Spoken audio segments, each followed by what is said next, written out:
Hey y'all, Uncle Jimmy here. When you speak for yourself, you're forced to think for yourself. And when you think for yourself, the sports world looks different. In order to enjoy this podcast and this show, you need to have the courage to look at the world from alternative points of view and not be offended when you disagree. Speak for yourself isn't your Twitter, Facebook, or Instagram feed. SFY tells you what you need to hear and not what you want to hear. So, welcome aboard, buckle up, and enjoy the ride. We start with Phillip Rivers, sponsored by the Popeyes chicken sandwich. I'm hungry. All right, Phillip Rivers is as delusional as everyone else in professional sports. At the age of 38 and coming off arguably his worst season as a professional, Rivers thinks he has 2 good years left as a starting quarterback. Why not? Tamron Hall is newly married and just had a baby, and I still think I'm in pole position.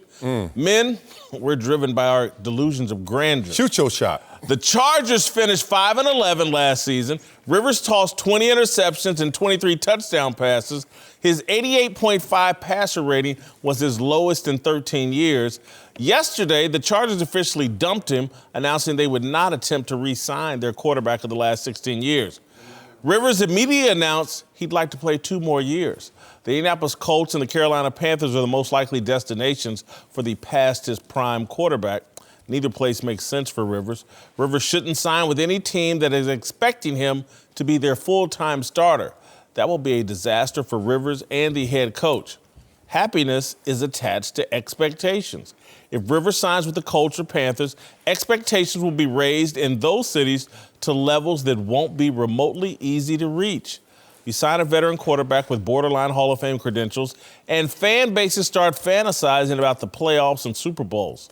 At 38 and with no mobility to move in the pocket, Rivers doesn't need the burden of elevated expectations. It's just going to decrease everyone's happiness. It's like the deal I would put on the table for Tamron Hall. I would lower her expectations by letting her know up front, I'm in bed by 9 p.m., I don't like small talk, I really don't want to hear about your problems, and don't question me about my gambling or any suspicious charges on my American Express. Deal? Seriously. My point is Rivers needs to be looking for a low expectations football relationship. I know the perfect destination. Dallas. Rivers should volunteer to be the backup quarterback in Dallas. Sign with the Cowboys for $6 to $8 million a year to back up Dak Prescott. Rivers has already earned $218 million in the NFL. He's not hurting financially. Money should play no role in how he spends his final 2 years in the league. Rivers could be a hero in Dallas, the perfect insurance policy for Dak's health and attitude. If Dak gets hurt, Rivers could fill in and take over a potential Super Bowl team. If Dak continues to play hardball in contract negotiations, Rivers could end up Dallas's starting quarterback. I know my scenario is highly unlikely, but Phillip Rivers will not live up to expectations in Indianapolis or Carolina. He could exceed expectations in Dallas. All right, joining the desk now are Fox Sports NFL analysts LaVar Arrington and Brady Papinga. Marcellus, get us rolling. Should Phillip Rivers be looking for a starting job in 2020? Absolutely. It's just crazy that we're going to really try and borrow a mindset that is not obviously the mindset that Phillip Rivers used to become Phillip damn Rivers. Let's lower the bar, y'all. Let's just lower the bar so we can just jump over it. And yay, everyone thinks I did something. That's not a competitor. That's not how any of us are built. We want to go out there and find the challenges, the greater challenges, the better.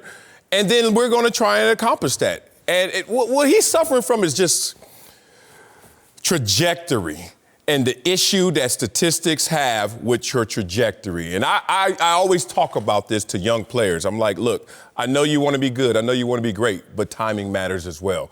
If you start off on the scene and get 13 sacks your rookie year, ooh, you set yourself up for failure going forward, right? Versus a guy who gets 3, 7, 11, 13. We're looking at him differently versus 13, 11, 7, 3. Same damn dude probably, but we look at you differently. How come Phillip Rivers just didn't have a bad year? Oh, because he's 38 and had a bad year. So the equity you have as Phillip Rivers, who has the second most starts in NFL history at the quarterback position, 224, so he's available, he's durable, and the fact that he's been a borderline, if not Hall of Fame talent, doesn't get to buy him one off season in terms of still believing in him as a starting quarterback? Because trajectory matters. You borrow from his birth certificate, applied it to his stats of last year, and say he's done. He's a bum. And to me, that's not how I analyze prospects. I say where you are, not in a relative scope, but in an absolute sense. I'm going to say this. This last year was not an aberration. I mean, you look since 2015, he failed in quarterbacking 101, which is, okay, first and foremost, you got to take care of the football. He was the worst since 2015 turning over the football. 76 interceptions, 88 giveaways. That's his second most. But Well, you add them together, I'm going to just go for it. You act like James Winston doesn't play. I'm telling you right now. James Winston retired? But let me tell you this. I'm going to tell you that the question, he absolutely, like you said, should look for a starting job because his ego will not allow him to take a backup role. There's no way. And ability. Okay? Ego. But he is no way a starting caliber quarterback. So there's only really one place for him to end up. Fishing down in Florida. Catching those bass. Retirement. This guy, I'm telling you, I would not entrust my teams, even a young quarterback like Dak Prescott, I know that was brought up, I would not entrust him in that situation. I do not believe he would be there for the right intentions. But the biggest thing is I would not entrust my franchise with him where he's currently at. Because when he was with the Chargers, oh my goodness. What? They gave him year after year of, okay, that was just an aberration. Oh, you'll do better. And lo and behold, finally they say we got to cut the cord and move on. A starter is a starter until a starter isn't a starter. No more. Hit the road. He got cut. He just got cut, but he's still a starter. He's coming off of a starter's role. No, stop. I think you look for a starting. So, yes, he still should be looking for a starting job. But here's the caveat. Wherever he ends up going, he should be looking to compete. Even if he was staying in L.A., he should be looking to compete to have that starting role. So regardless of how many times he's turned the ball over or how poor he's played, there are a lot of quarterbacks out here that play substandard style football. He still has the opportunity to actually beat somebody out and be a starter. Did you listen? Approach it that way. Did you read what he said yesterday about the parameters he put on continuing to play? He eliminated half the NFL. Can't have a leaky O-line, got to be in contention for a Super Bowl. Right. Blah, blah. He eliminated more than half of the NFL, and that's why it's down to two teams. Who? Indianapolis and Carolina. And to me, anybody that thinks Phillip Rivers, based off what we saw last year and what we've seen since 2015, Brady didn't even mention the number one thing, 45, the most losses for a starting quarterback since 2015. Anybody looking for that guy to magically show up in Indianapolis with a new personnel, unless he's maybe familiar with the system or whatever, it's not going to go well, and expectations are going to be elevated. Carolina, to me, is clearly, with the retirement of Luke Kuechly, perhaps moving on from Cam Newton, they're clearly in rebuilding mode. They're not winning a Super Bowl next year, and I'm not even that sure about their offensive line. So that really doesn't make sense, and that's why I say, go find you a smart, if you want to continue to play, go find you a smart backup position where you might be able to come in at the end or at some point and unveil a cape and be a hero. Carolina, not to jump on you jump. Carolina could be an interesting landing place for him because that's where he played his college ball as well. I think if somebody understands the terrain of North Carolina as a historically strong quarterback, maybe he plays a part. What the hell in that, you selling? Newspapers? I'm just saying. It's been 20 years since that dude been out there. Then when he had a chance to move, he didn't move back to Carolina. He moved to Florida. But there's something to be said about it in terms of still, his legacy is still. You know what? There's something there. to be said about how good he still is. Now, everybody's talking about Tom Brady going to Dallas as a starter. Maybe Dak Prescott moves on. Tom Brady last year had a worse season than Phillip Rivers, and Phillip Rivers was disgusting. Whoa. Do y'all want to look at the quarterback? I just heard blasphemy. Do y'all want to look at the quarterback ratings? Because I do. Okay, I got to remind you. I said a woo. Why is Tom Brady lower than Phillip Rivers and Phillip Rivers Because decline? they didn't have Keenan Allen and all the other stuff. Hey, man, if it was the fifth, we all be lit, brother. But guess what? Marcellus, you're going to get struck by lightning. The fact that you said that was blasphemy from on high. I'm just giving Philip you numbers. Rivers was a better Hold on. When you use numbers to condemn him, it's fine. When I use numbers to uplift him, oh my God, lightning is coming. Why you got to do that, bro? Where that come from? Where that lightning coming from? Because where's your lightning? The LA Chargers. Let me explain it. You use the rating. The rating is like accumulation of a bunch of different stats. Damn right. I got time to go through everything. I am using the number one.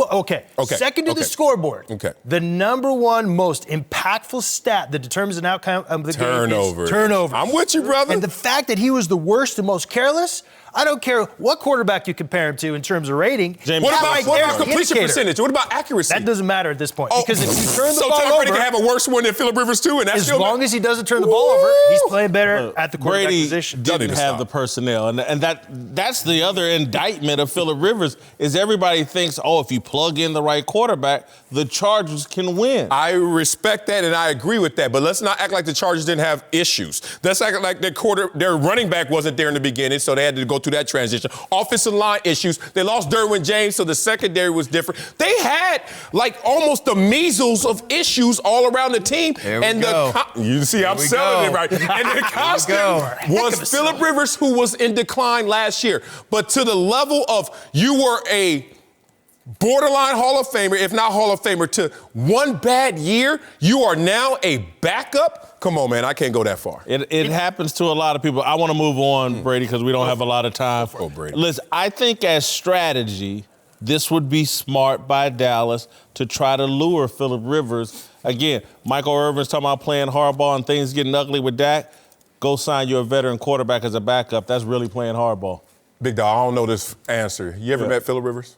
No. Okay, I could tell. Philip Rivers is about that life. In a meeting room with $218 million sitting there, with the confidence, belief, and the chatter that Philip Rivers loves to go out there and participate in.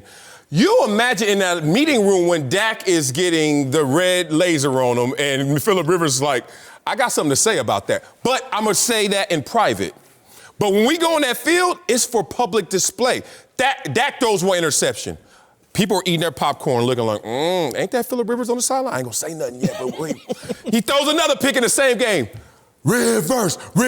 And guess what? Most backup quarterbacks diffuse that. Oh, you know what? I'm just going with the team and all that. Philip Rivers would add a little gas to that, and his legacy would add more gas. He'd be like, fill up. I think it would be doomsday if you put Philip Rivers and all that he has in him and what he's accomplished on that sideline. There's no question about it, because what I learned about playing against Philip Rivers is he was extremely petty. And I saw that in his trash talking. And what that meant to me is he enjoyed getting stats, breaking records, more so than just winning games, which you can look at his whole career. I mean, he hasn't won a lot. He's put up a lot of stats. Damn, which Brady, only goes to show you where his focus is. So I'm just telling you right now. What? I mean, if you got a guy that cares more about stats than winning games with a young quarterback who you're trying to impress, hey, this is how you play football, that's a bad recipe. Good point. I think there's a ton of leverage if you're able to get Philip Rivers to come to Dallas and on different levels. But just quickly, Philip Rivers would come in and compete for that starting job. Yes. If they could sell him on coming in to compete for the starting job, but being okay as a backup if he doesn't get it, I think it makes for some interesting times. Well, and I do think that competition may push Dak to another level. And if it does push Dak to another level, you can then try to move Philip Rivers to a quarterback-needy team, at some point during the season. Look, Philip Rivers, I'm talking about he hasn't won. 14 wins, 13 wins, 12 wins, 11 wins, 8 winning seasons. 4 losing. How many total? Look, how many total? How many? Eli Manning, who I respect. Wait, how many Shout out to Eli Manning. Saw him at the Super Bowl, my dog. How many total seasons did he play again? I'm just saying he has a better win percentage than Eli Manning. So half of his time he won, and half the time he won more. He actually Eli got 2 more Super Bowls. I didn't ask you for all that. I'm just talking about that's a team accomplishment. It's a hard comparison to make there, though. But Philip Rivers is a winning quarterback. He still has something left in the tank. To put him in a backup position It must be a likability conversation because I don't understand how he played himself into a backup. You know how hard it is to make a team, let alone make a name on a team. That doesn't get taken away easily. One bad year for Phillip Rivers, all of a sudden we throw it away? Not me. Everybody has to do taxes, and yet not everybody feels comfortable doing taxes, which doesn't seem right, especially when you consider all the amazing things these same people accomplish every day of their lives. TurboTax believes that with the right tools and encouragement, people can be good at anything, yes, even taxes. And to help people feel more comfortable with the tax process, TurboTax Live gives you personal access to experienced CPAs and EAs who are there for you even on nights and weekends. And they're happy to go through your return with you line by line to double check that you've done everything right. So you can be sure to get your best possible refund and feel 100% confident in your taxes. TurboTax. All people are tax people. Whitlock and Wiley, LaVar Arrington, and Brady Papinga are back. Time now for a big story. Let's move to the Patriots, who have major questions about their future for the first time in a generation. There's been a lot of speculation about whether Bill Belichick will keep Tom Brady around for another year, especially with reports of tension between the coach and quarterback in recent years. But the guy Brady replaced 20 years ago, Drew Bledsoe, says the conflict might not be working against them, saying, quote, "Is there some tension? I'm certain that there is. But that stress and tension can drive attention to detail. It can drive work ethic. Belichick's great at creating that discomfort. And to be honest, I think Tommy thrives on it." The question here is, believe tension with Belichick is part of what makes Tom Brady great? Nope. I can give you the beginning of his career to get this thing rolling. Get Tom Brady going from a 6th rounder and forgotten in the draft to a game manager to who he became as Tom Brady, and certainly now the GOAT. But I can't give you any of this since 2007 when he finally eclipsed 30 touchdown passes and had Randy Moss, and we saw what that looked like. And certainly can't give you anything since TB12. And I'll give you a NASA parallel. I remember a scientist once said, 80% of all the rocket's fuel is used at launch. So because of the combustion, because of the turmoil, because of the issues, you use most of your fuel getting started. But then after that, only 20% for the duration, which could be longer than obviously the takeoff. So by parallel comes back to this. Tom Brady needed some help learning how to take off this plane, but since it's been in takeoff, it's autopilot. He has the discipline. He knows how to go. Belichick puts him in position. He goes out there and executes in that same position. He can now take that somewhere else because he knows what that formula looks like and make it happen anywhere. And I think he's incentivized to do it because he wants to depart from this Belichick and Brady in terms of legacy. Well, I think absolutely. I disagree with you. It motivated him because it's like, I don't know if you guys had this relationship with your dad, but it's like you want to get your dad's approval. Yeah. And if it's constantly that you're not getting his approval, that only motivates you even more to want to get his approval. And Bill Belichick is one of those guys to where he rarely will give any kind of compliment unless it's like you win the Super Bowl, you do something phenomenal. And I do believe that is a huge factor in the culture of the New England Patriots. And that's what made it to where Brady and him could thrive, because most quarterbacks, big ego quarterbacks that always love to hear how good they are, could never thrive in that kind of situation because they couldn't handle that kind of relationship to where, man, I'm not getting complimented every day that I come into work. I'm getting thrown under the bus. And so I believe it was kind of a challenge to Tom to say, hey, let me see if I can go out there and get his approval. And when he did, that's what kind of fed. I like your analogy. The only thing I would add, though, is I think eventually that type of relationship does lead to a blow-up. Well, you get tired, no question. You know, that was me and my dad's relationship. Yeah. We got personal up there. All right. Barry Sanders. I'm going to add an analogy myself. It won't be as probably as cool as yours with the dad deal, and definitely won't be as sophisticated as a analogy, but yet nonetheless, I'm going to take a stab. Go ahead and do that, please. Thank you. Take your shot. I'm saying yes. And the reason why is it's more like a jockey, all right? You get a good jockey out there. The jockey knows when to pull him up, when to let him go, when to hold him back, how to pace it, where are we at in the race? Are we on the last leg? Are we on the first leg? And I think that that's the relationship that Tom Brady and Bill Belichick has. And I think Bill Belichick has that knowledge with all of his players, even with his coaches. He knows when to push your buttons. He knows when to agitate. He knows when to encourage. He knows when to compromise. I look at the relationship and listening to what Drew Bledsoe said, and I think to myself, man, that adds to me a whole lot of context to what we're watching take place right now. This could be an outright challenge from Bill Belichick to Tom Brady. In what regard? It could possibly just be to come back and give me the best however many fill-in-the-blank seasons that you could possibly give us moving forward. It's possible. I think Brady is looking for some affirmation and some respect, and I think he's a bit tired of the slave driver dad. And I don't think Bill Belichick has totally properly managed his relationship with Brady. Yeah, exactly. Tom Brady's like, look, I'm not going to go down in history and you're not going to properly respect me. And right now, he's not being properly respected. How you going to hear you're the GOAT, but then also you only did it because of Belichick in the system? So sometime you have to not be that child to dad and say, I'm my own man. And this is his moment to be his own man. That's why he's in free agency. And Belichick's not his daddy. I don't give a damn how much football you play. My coach is never my daddy. My daddy's my daddy. And he has a daddy who's involved with him and he still talks to on the regular. Football daddy, though. That's his football daddy. Okay. You went back to the beginning with that 80%. Tom Brady was an average quarterback that was never really a starting quarterback in college. I was there. All right. It was Greasy. It was what, Hutchinson. No, it was other guys. It was not Tom Brady. So when you're looking at somebody who turns into the player that he's turned into, it's not because he was always great.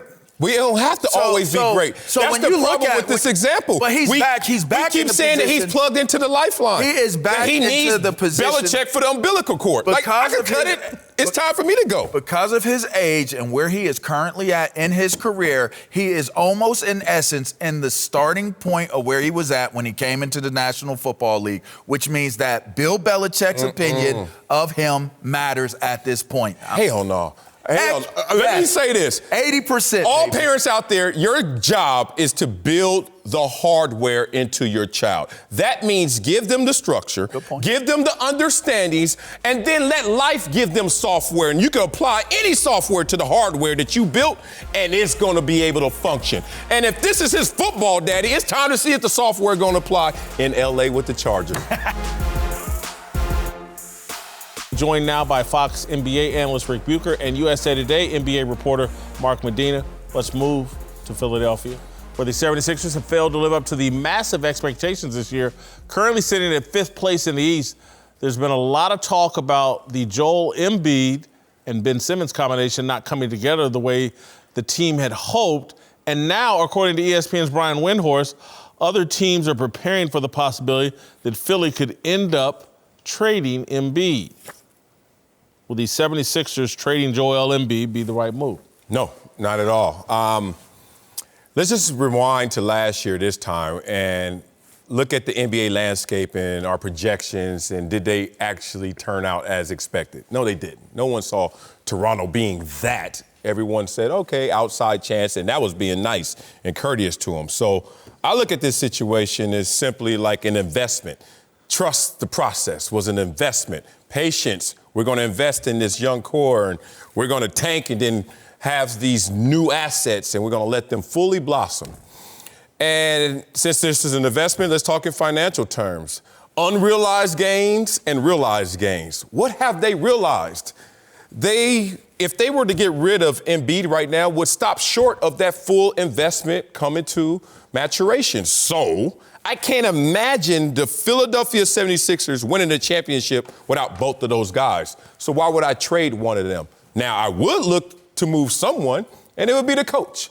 But I digress. In his 7th year with this core, not getting all that he should out of them. But that's for a different conversation. Yeah, they've had a tremendous amount of success collectively. We sometimes miss that. I mean, they have won and they've made playoff runs. But At the heart of it, these two pieces do not fit together. The key to any championship team is that your core players make each other better. These guys are better when one of them's missing. That's just the reality. That's what we've seen. It's also a bad move because Ben Simmons is going to get you more on the trade market than Joel Embiid is. And that's, since this came up, I checked with a couple GMs because I was curious about which one would gain more. But Joel Embiid, because of his injury history and because of his volatile personality, shall we say, is not going to get you as much. It's also a bad move in my mind because Joel Embiid is the better all-around player. I can make a case where Joel Embiid is the best player at his position. I can make a case that he is Tim Duncan with a three-point shot, skill-wise. Ben Simmons, am I going to say that he's the best point guard in the game? No chance. Is he even in the conversation without a three-point shot? I can't say that. So for me, if I'm going to split these two, and I don't have a problem splitting them, but if I'm going to split them, I'm going to send Ben out, and I'm going to build around Embiid. Yeah, and philosophically, the thing that makes this more challenging is, I think, on the surface in today's NBA, you want a Ben Simmons type of player that can make plays, but he doesn't have a consistent jump shot. I am very confident that Joel Embiid can stay healthy moving forward. But I don't know if he can be that Giannis or that guy that can be a consistent stretch five. Mark, you're not a doctor, but I know you slept at a Holiday Inn. Oh, of course. Of course. Look, the last 4 years. I'm very confident he's going to be healthy. All right. Okay. But that's the thing. That's a huge factor, right? I think the larger point is, what is he going to be in today's NBA? It doesn't matter how the analytics are. He's still going to dominate as a rim protector and a pick and roll guy. But as far as being that consistent stretch five, I'm not too sold on that part. Yeah, I don't think I would trade Embiid. I'd probably get rid of Ben Simmons just because Ben Simmons, I don't think he's ever going to be a guy that can knock down three-point shots, and you got to do that in the NBA. Well, we saw Jason Kidd evolve. We did. Jason Kidd would take the shot. Okay, why take it if you know you're going to miss it? We've seen Lonzo Ball evolve. Yeah. We've seen Giannis Antetokounmpo evolve. We haven't seen Ben Simmons evolve. We've seen Markelle Fultz evolve. Ben has not taken a single step in that direction. He missed his entire rookie year. There was the opportunity. Yeah. Then he came out and played his rookie year, and the one thing that he was missing was the jump shot. When's it going to happen? Yes, it can happen, but it hasn't happened. That's been the most, I'll tell you, honestly, the most beguiling thing that I have seen is that he doesn't have one. All right, let's move to a team that just got rid of their big man, the Rockets, who have gone centerless after trading away Clint Capella. Houston beat the Lakers in their first game after turning the small ball, but have now lost 2 straight, including to the lowly Suns. Even so, General Manager Daryl Morey says the move gives them, quote, the best chance to win, and that the team is excited about the new approach. Is the Rockets' new approach smart or desperate? I think it's smart. I think you have to just look at their results coming up short when they went all in before in the playoffs and realizing that we need to maximize James Harden but activate others during this process. So what do? You go small ball. One, that's going to give them better spacing because the bigs are not going to close out well. You're going to have other guys who can hit the three-point shot, which is obviously their mantra. And more importantly, you don't go out there with this finger of James Harden's greatness. You go out there with a fist of guys who feel like they're all involved and they all have a chance. And look, James Harden in 47 games played this year had 2 triple-doubles, talking about rounding out his game. And then they go small ball, and for 3 games, he already has 1 triple-double in terms of rounding out his game. He struggled the first time. He didn't see it coming, it felt like. Russell Westbrook misses the second game, so it's too small a sample size. But I like the fact that, hey, let's zig when everyone else is zagging.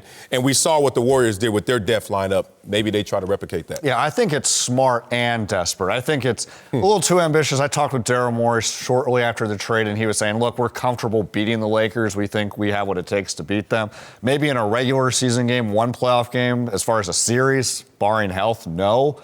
But I think when you're looking at Clint Capella, he's a great player, but he's not going to be the last line of defense against a LeBron, an AD, a Paul George, or a Kawhi Leonard. So why not muck up a series and tap into what you do well, which is shoot the three ball well, get up and down the floor.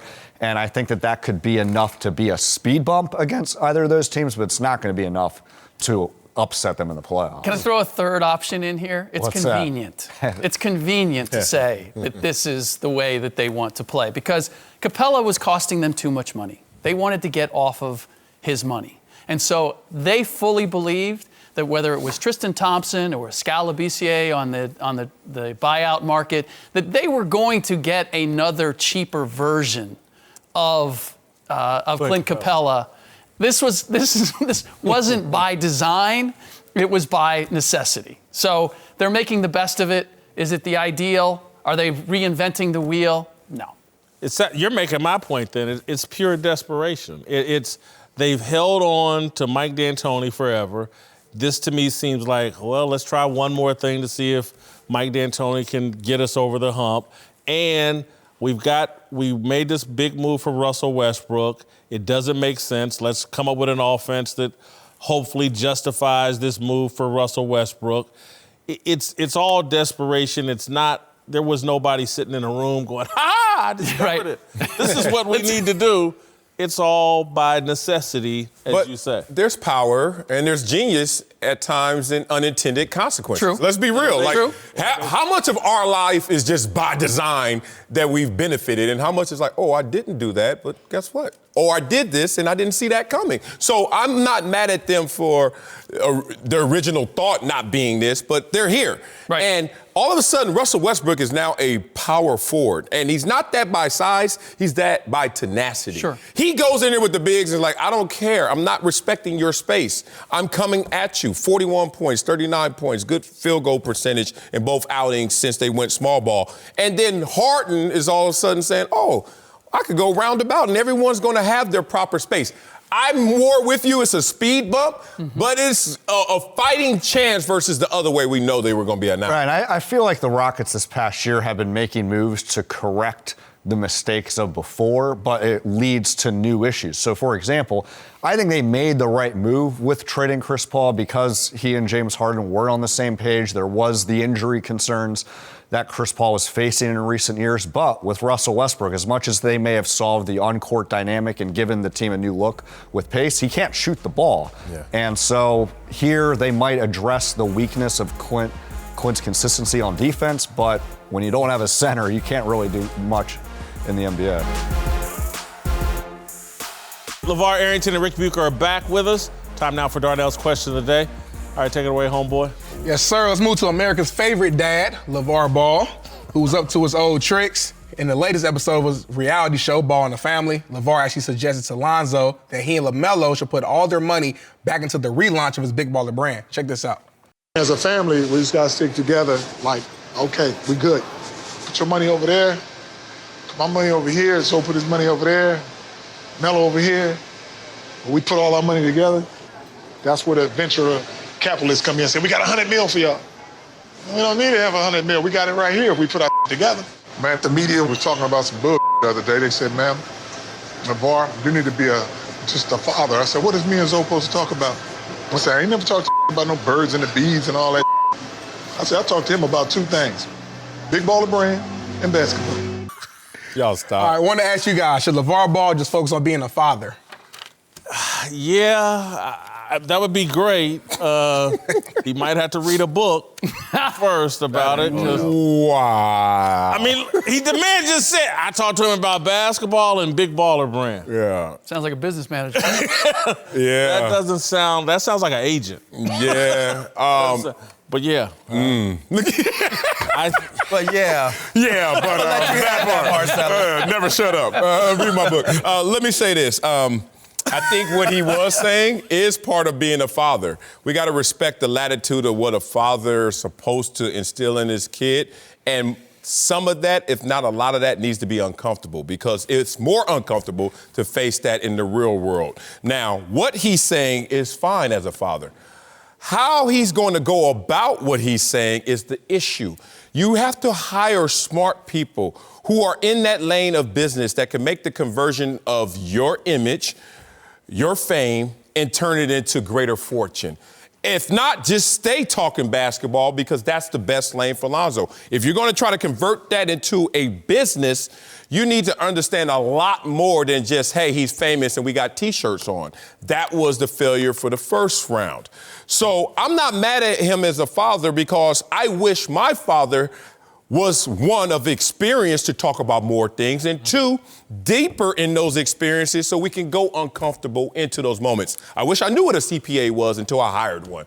I wish I was in a situation trying to convert what I became into something greater for generational wealth. But my father, who's an amazing father, would only want to talk about the Cowboys, not even me playing football, the Cowboys and practical issues of day to day in terms of being a good person. Anything else like, Dad, let's talk about girls. Oh, what do you want to talk about them for? Leave them alone. Like, I'm loving the fact that even if he makes a misstep, he is at least daring enough to go to those places.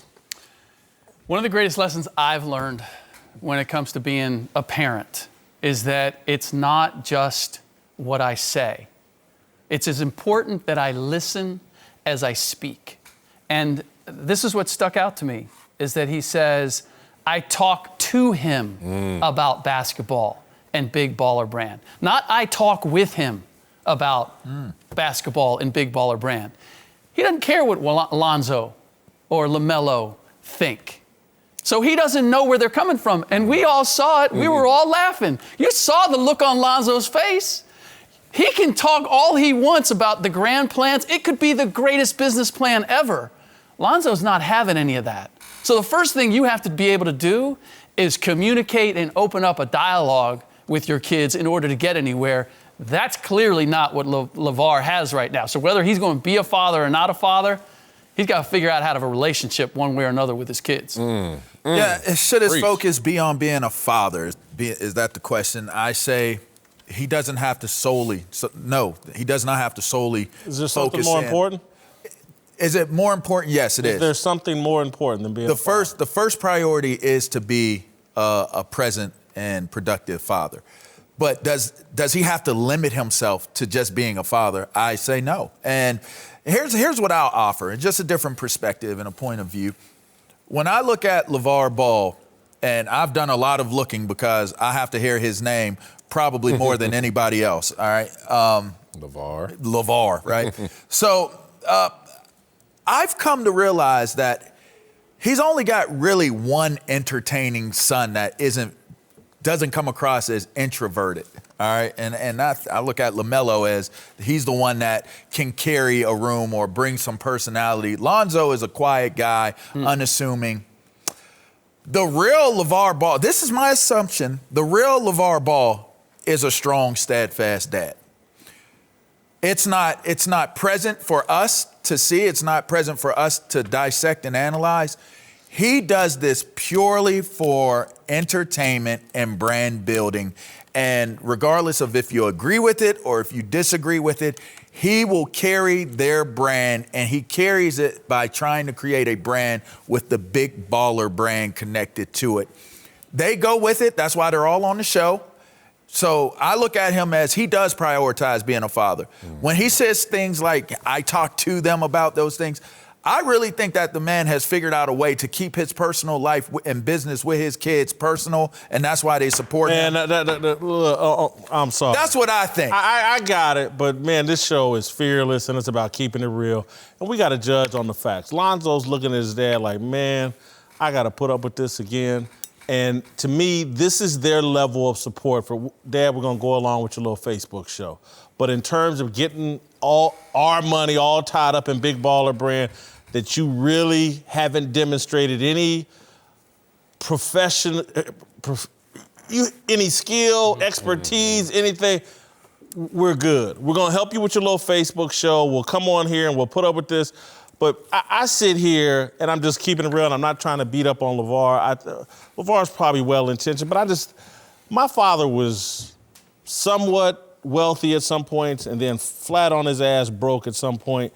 And the number one things I remember are the little life lessons he taught me that didn't have a damn thing to do with athletics, didn't have a damn thing to do with much of anything, just taught me one of the number one stories, me and my dad sitting on a couch in our little 400 square foot apartment, walked me through why his best friend, who was James Slim Carruthers, one of the biggest players, ballers, wealthy guys in the hood in Indianapolis, wanted him to go to Vegas for a Tyson fight.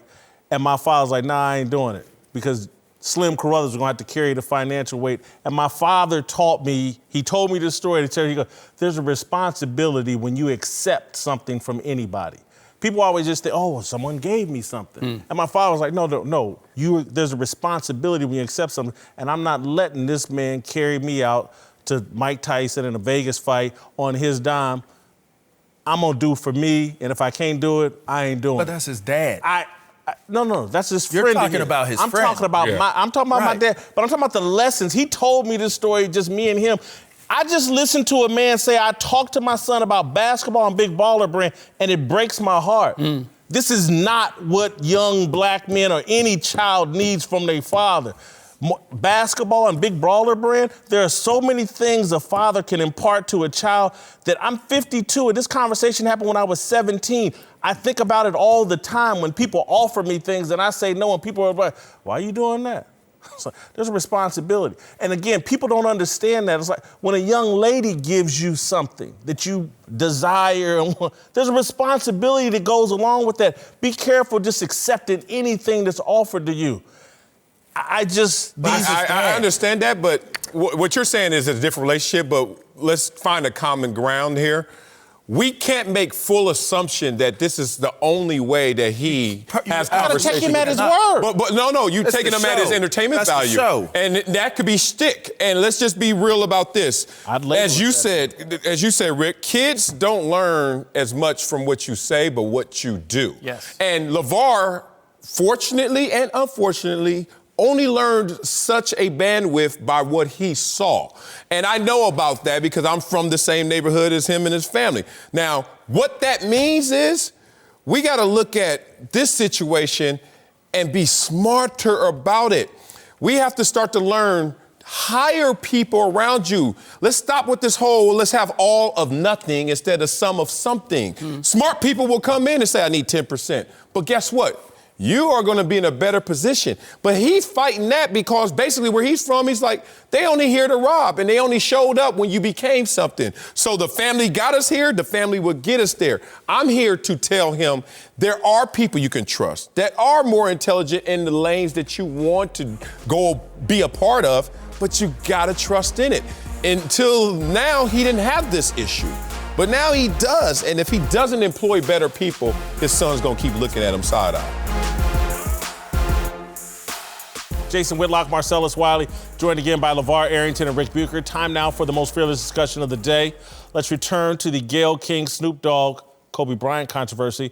Yesterday on this show, I offered the opinion that King and Snoop could find common ground if they both channeled the positive, classy energy Kobe Bryant tapped into post-retirement. Gayle King and Snoop Dogg form a real-life version of the meme that has two Spider-Men pointing accusatory fingers at each other. Here's what's even more ironic. Kobe Bryant provides a blueprint for the solution. Kobe Bryant embraced the responsibility of being a role model and carrying himself in a manner that brought respect to himself and black men. Right now, all parties, at best, look like hypocritical clout chasers. All right, Marcellus posted my full commentary on his Instagram page, and Snoop posted an interesting and positive response, saying, quote, "We good, cuz. I'm grown. I know how to handle all my misunderstandings. I appreciate y'all, but hit me next time to get my full perspective. Remember what's the focus, the legacy of Kobe Bryant, my friend and family member, peace and love." I legitimately believe Snoop's intentions were and are positive. He founded the SYFL, Snoop Youth Football League, a league similar to the one we celebrated Super Bowl week in Miami, run by rapper Luther Campbell. Snoop has a sincere passion for developing young men. His style of rap music contradicts and mutes that passion, but it does not eliminate his desire to be a force for good. I think, and I could be wrong here, but I think Snoop would like to publicly apologize to Gayle King and challenge her to use her platform to uplift black boys and men. But he's trapped by the rap music brand that made him rich and famous. Gangster rappers, even old ones, who are friends with Martha Stewart and make gospel music, don't apologize for their transgressions. It's too risky. It opens too many other questions, such as, in this case, are you using your platform to uplift black boys and men? Brand is an enemy of humanity. Brand benefits corporations and inhibits human evolution. Allegiance to brand is stopping Gayle King and Snoop Dogg from aligning together to work for the good of their people. All right, Marcel, let's get us rolling here. You think Snoop's brand is preventing him from publicly apologizing to Gayle King? No, I don't think it's because of his brand. I don't know a celebrity that has more latitude in terms of their brand than Snoop Dogg.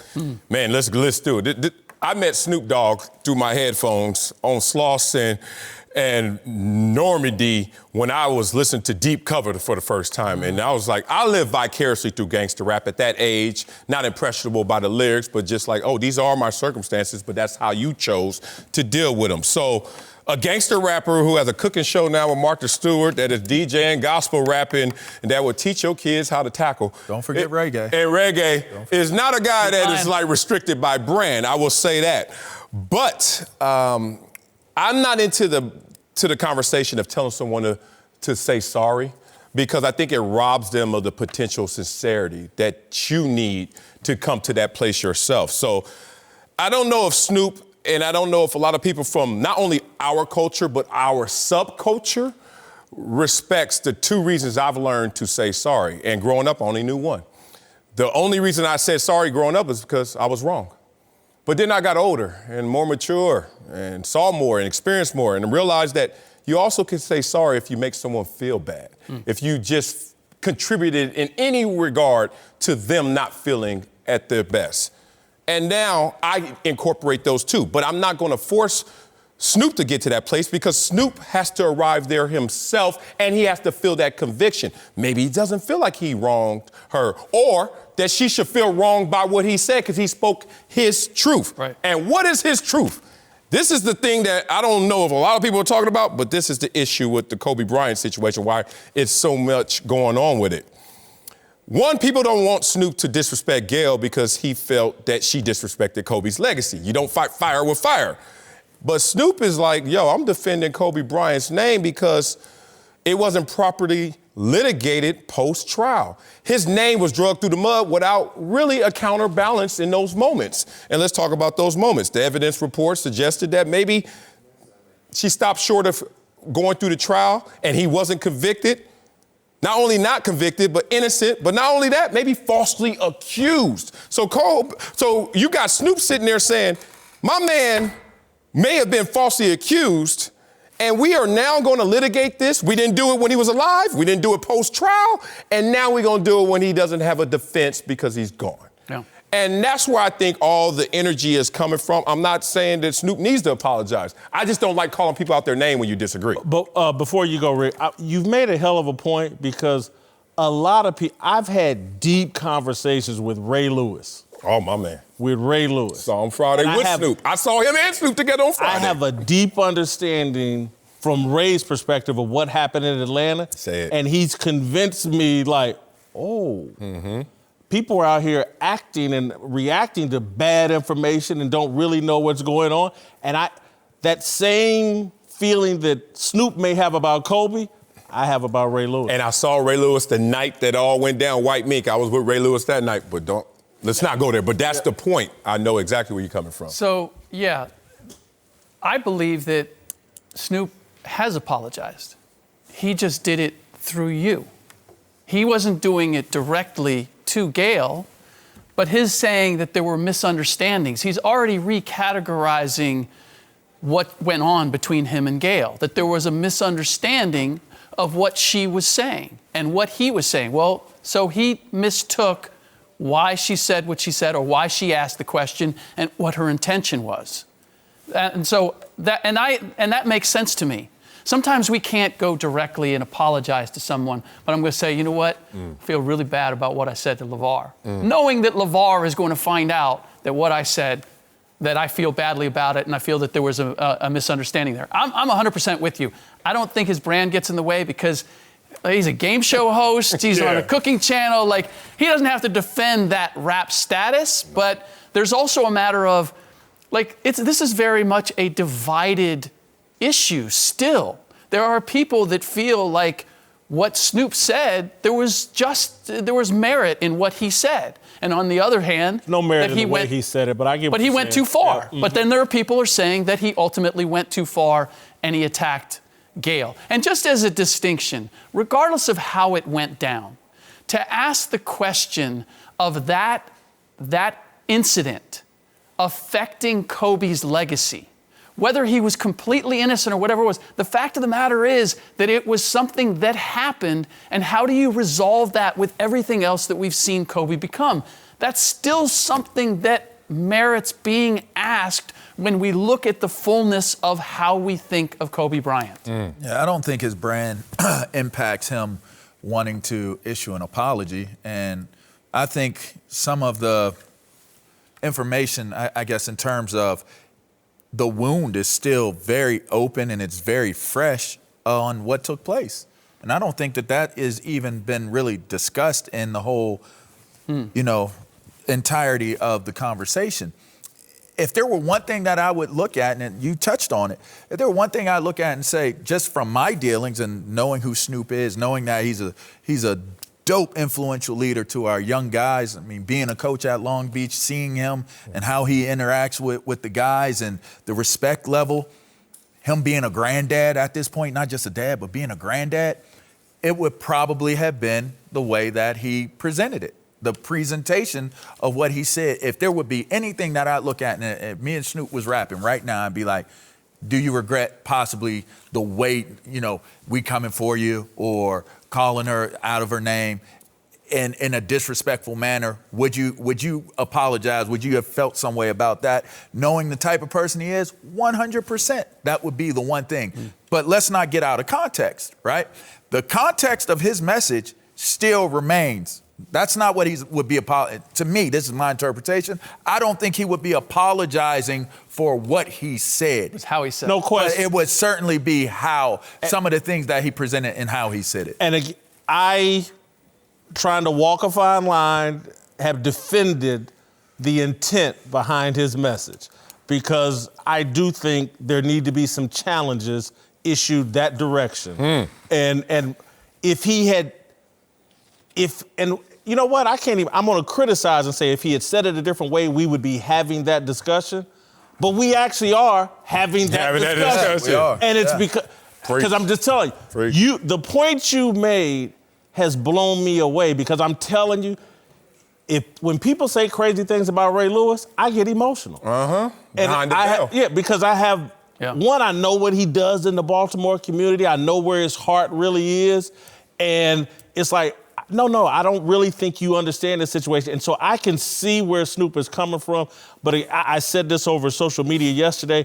We have to figure out a way, particularly as black people and black men and women, to engage, disagree, and find a way to common ground and be respectful towards each other. You know what? There was a woman, Rice, Susan Rice, came back and threatened Snoop.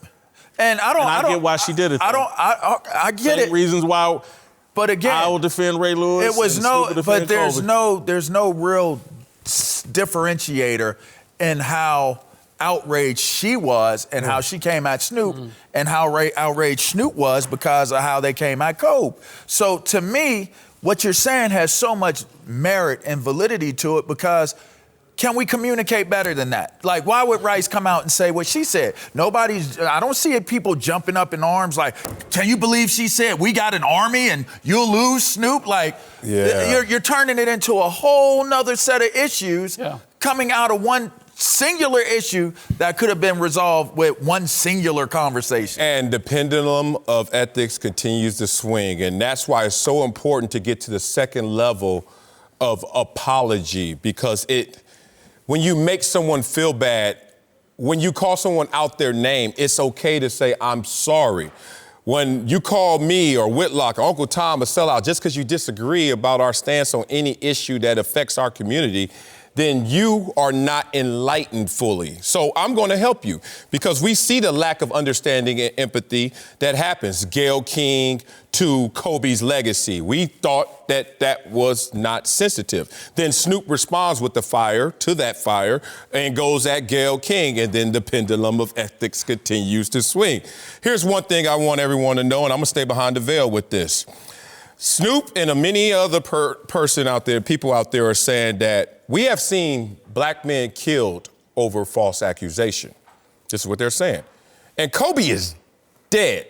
Don't kill his name and honor over false accusation. And then they go ... Because, sister, you should know better. And we didn't have a proper forum and a proper platform to discuss Kobe in counterbalance post-Colorado. People ran into their factions. Either quietly you believe, hey, Kobe didn't do that, and the evidence reports can support that. And then other people were public and chanting and saying, you know what? Kobe did that. Why would you settle? Why would you pay? Why would you make the apology? But in reality, it's a blend of those things that can come together in a mature way without always taking to name calling and also other demeaning ways to not hear that full point. Brady Papinga's back.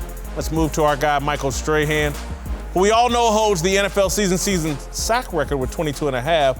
But the guy whose record he broke, former Jet Mark Gastineau, now says the record should still be his and that Strahan tarnished the record with the final sack of that season coming on what some people thought was a dive by Brett Favre.